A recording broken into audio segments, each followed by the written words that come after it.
Second year class subject Urdu حصہ نظم آدمی، جس کے شاعر ہیں سید ضمیر جعفری۔ بسم اللہ الرحمن الرحیم۔ السلام علیکم ورحمۃ اللہ وبرکاتہ۔ عزیز طلبات، کیا حال ہے آپ سب کا؟ اللہ تعالیٰ ہم سب کو اپنی حفظ و امان میں رکھے۔ جی بیٹا، ہم پڑھ رہے تھے نظم آدمی، جس کے شاعر ہیں سید ضمیر جعفری۔ آج ہم شعر نمبر 5 بیٹا ہم پڑھیں گے۔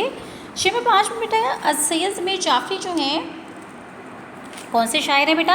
جی ہلکا پھلکا سا طنز و مزاح کرتے ہوئے معاشرے میں موجود بہت سارے ایسی باتوں پہ ایسا طنز و مزاح کرتے ہیں اور ایسی بات لوکاری تک پہنچا دیتے ہیں کہ اس کو بات جو ہے اس پہ جو ہے ہلکے پھلکے مسکراتے ہوئے انداز میں وہ بات جو ہے وہ اپنے اس کو سمجھ آ جاتی ہے، اس کے دل تک پہنچ جاتی ہے۔ اب دیکھیں شعر نمبر 5 میں بھی شاعر جو ہے جو بات کر رہے ہیں کیس کی بات کر رہے ہیں کہ وہ بڑا سمجھدار آدمی تھا، جس نے کیا کی، ساری عمر اس نے جو ہے صحرا دشت جنگل کی چھان جو ہے اس میں گھومتا پھرتا رہا اور کیا پکارتا رہا، لیلا لیلا، مگر ساری زندگی اس نے کیا کیا؟ شادی نہ کی۔ عزیز الباز ضمیر جعفری نے قلم اس تشریح طلب شعر جو ہے بیٹا، اس میں فارسی زبان کی ایک مشہور کہاوت دیوانہ بکار خویش ہوشیار، دیوانہ بکار خویش ہوشیار سے استفادہ کیا ہے۔ فارسی کی بیٹا اس مسئلے کا مطلب یہ ہے کہ کوئی شخص جو ہے خواہ وہ بظاہر دیوانہ ہی کیوں نہ ہو، اپنے معالجے یا مفاد میں بھی بڑی ہوشیاری سمجھداری کا ثبوت دیتا ہے۔ عزیز طلبات، یہاں پہ شاعر کا بھی یہی کہنا ہے کہ کیس جو بظاہر لیلا کے عشق میں دیوانگی حدوں تک پہنچا تھا اور عمر بھر اس نے کیا کیا، صحراؤں کی خاک چھانتا رہا، لیکن لیلا کے لیے اپنے دل میں محبت کے شدید جذبات رکھنے کے باوجود اسے شادی نہ کی۔ اب یہاں پہ بیٹا اگر دیکھا جائے غالباً احساس یہ ہوتا ہے کہ شادی کے بعد لیلا سے وہ جس بندھن میں بندھ جائے گا، اس کی ذمہ داری کو وہ احسن طریقے سے ادا نہیں کر پائے گا، اور شاہ جو بیٹا جس رزق سے اس کی پرواز میں کوتاہی آنے کا خطرہ تھا، اس نے اس رزق سے پرہیز کو ہی مناسب سمجھا۔ عزیز طلباء دیکھیں، مرد اور عورت دونوں کے لیے شادی شدہ زندگی گزارنا قانونی فطرت بھی ہے اور معاشرتی ضرورت بھی۔ شادی کے بعد مرد کے کندھوں پر اللہ تعالیٰ نے اس کے اہل خانہ کی کفالت اور پرورش کا بوجھ لادا ہے، تو عورت کو یہ ذمہ داری سونپی ہے کہ وہ اپنی تمام تر صلاحیتوں سے اپنے گھر کو سنوارے اور بچوں کی صحیح پرورش کرے۔ لیکن بیٹا آج اگر ہم دور میں دیکھتے ہیں نا، اتنے کیا ہے، اس میں مہنگائی کا دور ہے، ضروریات زندگی جو ہے ہر چیز کی اس قدر مہنگی ہو گئی ہیں کہ عام آدمی کی بنیادی ضرورتوں جیسے روٹی کپڑا مکان بھی اس کے لیے ایک مسئلہ بن گیا ہے۔ اپنے بچوں کو اچھی تعلیم دینا، صحت کی تمام سہولیات بہم پہنچانا، وہ جو ہے اتنا آسان کام نہیں ہے۔ اس کے علاوہ رہائش ہے، سواری ہے، بجلی پانی گیس کی سہولیات حاصل کرنا آج کے دور میں ہر آدمی کے لیے کہ بس کی بات نہیں ہے۔ انہی مسائل مشکلات کے پیش نظر جو ہے اگر ہم دیکھا جائے تو شاعر کے خیال کے مطابق مجنوں نے لیلا سے شادی کی غلطی نہیں کی، بلکہ اس نے ساری عمر اس کے عشق میں کنوارا رہ کر صحراؤں کی خاک چھانتے ہوئے گزار دی۔ جی بیٹا اگلا شعر ہے شعر نمبر 6۔ دانش و حکمت کی ساری روشنی کے باوجود کم ہی ملتا ہے زمانے کم آزار آدمی۔ دانش کا مطلب بیٹا ہوتا ہے عقل مند ہونا، حکمت کہتے ہیں دنائی کو، کم آزار کا مطلب تھوڑی تکلیف دینے والا۔ بیٹا دیکھا جائے تو آج کی دنیا جو ہے عقل و دنائی کے لحاظ سے اپنے عروج پر ہے۔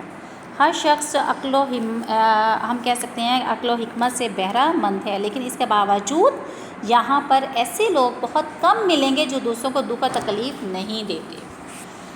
دیکھیے بیٹا شاعر جو ہے ہمیں یہاں پہ کیا کہنا چاہ رہے ہیں، اگر ہم انسان کی اہمیت دیکھیں، اللہ تعالیٰ نے انسان کو اشرف مخلوقات بنایا اور جو کچھ بھی اس زمین پہ اس کائنات میں سب کس کے لیے ہے؟ انسانوں کے لیے نا، اور انسان نے اس کو کیا کر دیا؟ مسخر کر دیا۔ اقبال نے بیٹا اس انسان کی اسی اہمیت کو، یہ حیثیت کو ایک شعر کی صورت میں ایسے پیش کیا ہے کہ نہ تو زمین کے لیے ہے نہ آسمان کے لیے، جہاں ہے تیرے لیے تو نہیں جہاں کے لیے۔ عزیز طلبہ کائنات میں اپنی اس اہمیت سے اور حیثیت کے پیش نظر جو اور یہاں پر اپنی عظمت و برتری ثابت کرنے کے لیے انسان نے شروع دن سے ہی اپنی خداداد صلاحیتوں کو استعمال کرنا شروع کیا، تبھی تو وہ غار سے نکل کے بلو بالا پہاڑوں اور زمین سے نکل آسمانوں کو چھو رہا ہے۔ گھنٹوں کا سفر، میلوں کا سفر، دیکھیں میلوں کا سفر مہینوں میں طے کرنے والا ہوائی جہازوں کے ذریعے گھنٹوں اور منٹوں میں ایک جگہ سے دوسری جگہ پہنچ سکتا ہے۔ ہواؤں کو مستقل کر کے فضا میں اڑنے والا یہ انسان سمندروں کو کھنگال چکا ہے، پہاڑوں کا سینہ جو ہے وہ چیر چکا ہے، چاند کی سطح پر اپنے قدموں کے نشان چھوڑ آیا ہے، یہاں تک کہ آدمی خاکی کے اس عروج کو دے کر انجم تک سہمے جاتے ہیں، جیسے اقبال کے شعر ہے نا، عروج آدمی خاکی سے انجم سہمے جاتے ہیں کہ یہ ٹوٹا ہوا تارا ماں کامل نہ بن جائے۔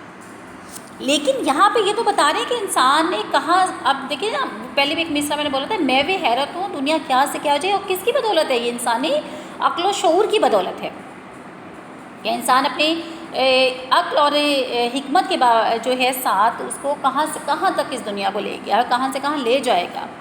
لیکن شاید یہاں پہ کیا بات کہنا چاہ رہی ہیں کہ اللہ تعالیٰ نے انسان کا مخلوقات بنایا، اس نے اپنی عقل کو استعمال کیا، دانش مندی کو استعمال کیا، فہم کو استعمال کرتے وہ کہاں سے کہاں پہنچ گیا۔ لیکن بدقسمتی کی بات کیا ہے، عقل و دانش کے سارے خزانے اپنے استعمال میں لا کر ہر شعبہ حیات میں ترقی کی انتہائی منزل کو چھونے والا انسان جو ہے اس زمین پر انسانوں کی طرح رہنے کا سلیقہ نہیں آیا۔ یعنی ہم کہتے ہیں نا انسان تو وہ کیا ہے، اس نے سب کچھ تو بنا لیا، ایجاد کر لیا، بہت اپنے لیے سہولیات کر لیں، لیکن پہلے انسان کو انسان بننا تو سکھانا چاہیے تھا نا۔ پہلے خود ہی انسان کیا وہ بہت پیچھے چھوڑایا۔ یعنی کیا میں نے بولا ہے کہ اس انسان کو زمین پر انسانوں کی طرح رہنے کا سلیقہ نہیں آیا۔ دیکھیں فارسی کا مشہور شاعر جو ہے شیخ ساعدی نے بھی آج سے 700-800 سال قبل، جبکہ انسان نے ابھی خلاؤں کی تسخیر کے بارے میں سوچا بھی نہ تھا، اپنے ایک شعر میں انسان سے مخاطب اگر پوچھا تھا، کیا تو نے زمین کے معاملات درست طریقے سے طے کر لیے ہیں؟ کیا اب آسمان کو سنوارنے کا خواہش مند ہے؟ کچھ اسی سے ملتی جلتی بات آج کے مفکر نے بھی بیٹا کہی ہے کہ سائنس نے انسان کو ہوا میں اڑنا اور پانی میں تیرنا تو سکھایا، لیکن زمین پر رہنا نہیں سکھایا۔ یہاں پہ دیکھیں ضمیر جعفری بھی یہی بات بیٹا کر رہے ہیں نا کہ حقیقت یہ کہ آج کا انسان اپنے ہی بھائی بندوں کے لیے دشمن اور درندوں کا روپ دھار چکا ہے، بھائی بھائی کا دشمن بن چکا ہے۔ حسد، لالچ، تمام چیزیں اس کی زندگی کا خاصہ بن چکی ہے۔ اخلاقیات نام کی کوئی چیز اس کے پاس نہیں ہے، حلال اور حرام کا تمیز وہ بھول چکا ہے۔ آپس میں جنگ و جدل کا بازار گرم ہے اور انسانی لہو پانی سے بھی زیادہ سستا ہو گیا ہے۔ وہ انسانیت سے اس قدر دور ہو گیا کہ اس کے دل میں محبت کی جگہ کس چیز نے لے لی ہے بیٹا؟ نفاق نے لے لی ہے۔ ہر انسان راتوں رات امیر بننا چاہتا ہے اور اعلیٰ سے اعلیٰ منصب پر قابض ہونا چاہتا ہے، اور ان مقصد کے حصول کے لیے وہ ہر ایسا کام کرنے سے تیار رہتا ہے نا کہ جسے دے کر انسانیت شرم کے مارے گردن جھکا لے۔ بیٹا آئے دن معاشرے میں دیکھیں، آئے دن آپ اخبارات اٹھا کے دیکھیں، جائیں دیکھ لیں، نیوز سنیں، جیسا بھی دیکھیں میڈیا پہ، آپ کو اس طرح کی بہت ساری جو ہیں روز ایسی باتیں ملتی ہیں جس کو دیکھ کر اپنے آپ سے انسان کو شرم آتی ہے کہ ہم کیا تھے، کیا ہیں ہم، اللہ تعالیٰ نے ہمیں کیا بنایا، کیا وہ بنانا چاہتا ہے، تو ہم کیا سے کیا بنتے جا رہے ہیں۔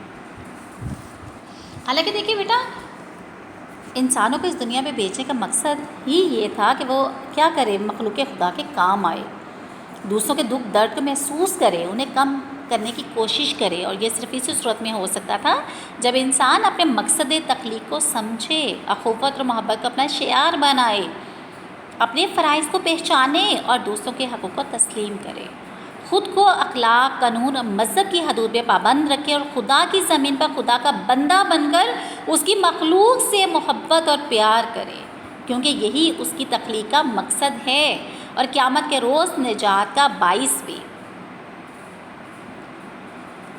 جو اگلا شعر ہے بیٹا، دل رہے سومے دستار رہن میں قطع، تھا ضمیر جعفری بھی ایک مزیدار آدمی۔ رہن ہوتا ہے بیٹا مرہون وابستہ ہونا، سوما ہوتا ہے جیسے عبادت خانہ ہم کہتے ہیں نا، گرجا گھر عبادت خانہ، دستار کہتے ہیں امامہ کو، رہن کہتے ہیں گروی کسی چیز کو رکھنا، اور میں قطع کا مطلب ہے شراب خانہ۔ یہاں پہ شاید کہہ رہی ہے بیٹا کہ ضمیر جعفری بھی ایک دلچسپ آدمی تھے، ان کا دل تو اللہ کے گھر میں اٹکا ہوا تھا، لیکن اپنی پگڑی کو شراب خانے میں گروی رکھ کر شراب پینے سے بھی نہیں ہچکچاتے تھے، یہ اس کا مفہوم ہے۔ جی بیٹا یہاں پہ جو اس شعر میں شاعر جو ہیں وہ نے اپنے نام کے پردے میں ایک ایسے شخص کی حالت بیان کی ہے جس کا دل اللہ تعالیٰ کی عبادت کے شوق میں عبادت میں اٹکا رہتا ہے، لیکن وہ شراب خانے میں اپنی پگڑی کو گروی رکھ کر شراب پینے میں کوئی حرج محسوس نہیں کرتا تھا۔ یہاں پہ کس کی بات ہو رہی ہے بیٹا؟ ہاں جی، شاباش، اس کے انسان کے ظاہر اور باطن کی، یعنی کہ گویا کہ اس کے ظاہر اور باطن میں تضاد تھا۔ آج کل کے دور میں بیٹا دیکھا جائے تو یہ سب سے خطرناک معاشرتی بیماری ہے، جسے ہم کیا نام دیتے ہیں؟ جی، منافقت کہا جاتا ہے۔ بدقسمتی سے ہم اپنے چھوٹے چھوٹے مقاصد حاصل کرنے کے منافقت سے کام لیتے ہیں۔ ہم صاف صاف بات کرنے کے عادی نہیں ہیں۔ ہمارے دل میں جو کچھ ہوتا ہے اور زبانوں پہ کچھ، یعنی ہمارے دیکھیں ہمارے دل میں کیا ہوگی، کچھ اور بات ہوگی، اور ہماری زبان پہ کیا ہوگی، کچھ اور بات ہوگی۔ جیسے ہم نے اوپر بات کی ہے کہ ہمارا ظاہر و باطن کیا ہے، ایک جیسا نہیں ہے۔ حضور اکرم صلی اللہ علیہ وسلم کے فرمان کے مطابق منافق میں 4 نشانیاں ہوتی ہیں بیٹا۔ وہ بات کرتا ہے تو جھوٹ بولتا ہے، وعدہ کرتا ہے تو پورا نہیں کرتا، اسے امانت دار بنایا جائے تو خیانت کرتا ہے، اور لڑتا ہے تو گالی دیتا ہے۔ اگر حضور پاک صلی اللہ علیہ وسلم کے اس فرمان پر غور کیا جائے تو بیٹا پتہ چلتا ہے کہ یہی وہ نامور، دیکھیں یہی وہ ناسور ہیں جنہوں نے ہمارے معاشرے کو کیا کر دیا ہے بیٹا؟ تباہ کر دیا ہے۔ منافقتوں سے ہمیشہ نفرتیں جنم لیتی ہیں، اور نفرتیں قدورتوں میں تبدیل ہو جاتی ہیں۔ زندگی کی ساری خوبصورتی اور دلکشی بیٹا ظاہر اور باطن ایک ہونے سے ہے۔ دلوں میں منافقتوں کا بیج بو کر ہمیں محبتوں کی فصل اگنے میں امید نہیں رکھنی چاہیے۔ دیکھیں ہم اگر ہمارے دل میں جو ہے اس انسان کے بارے میں کھوٹ ہے، ہم اس کے لیے اچھا نہیں سمجھتے، اور ہم منہ سے اس کے سامنے جو بہت اچھا بن رہے ہیں، تو کیا ہم یہ امید کر سکتے ہیں کہ جو اگلا انسان جس سے ہم اس طرح کا تضاد کر رہے ہیں، کیا وہ بھی ہمارے ساتھ ایسا ہی سلوک روا رکھے گا، یا وہ ہمارے ساتھ اچھی طرح پیش آئے گا؟ کیونکہ دیکھیں جب کامیاب وہی انسان ہوتا ہے جس کا ظاہر اور باطن ایک جیسا ہوتا ہے۔ جی، شے نمبر 8 ہے بیٹا، پہلے کشتی ڈوب جاتی تھی نظر کے سامنے، اب گرے گا بحر اقیانوس کے پارات میں۔ بحر اقیانوس بیٹا دنیا کا دوسرا بڑا سمندر ہے، جو افریقہ، یورپ اور امریکہ کے درمیان بیٹا حائل ہے۔ پرانے زمانے میں کشتیاں ڈوبا کرتی تھیں اور یہ وہ نظروں کے سامنے، لیکن اب سفر کے لیے جہاز استعمال ہوتے ہیں، تو آدمی بحر اقیانوس کے پار ہی گرے گا، یہ اس کا مفہوم ہے بیٹا۔ اب یہاں پہ شاعر اس کے پس منظر میں کیا بات کہنا چاہ رہا ہے کہ ہمارے معاشرے کے بدلتے ہوئے معاشرتی اور سماجی رویوں میں طنز کیا ہے نا اس نے۔ ایک زمانہ تھا کہ لوگ روکھی سوکھی کھا کر گزارا کر لیتے تھے، لیکن پردیس میں جا کر کمائی کرنے اور اپنوں سے دوری سے حت الوسع کے ریس کرتے تھے۔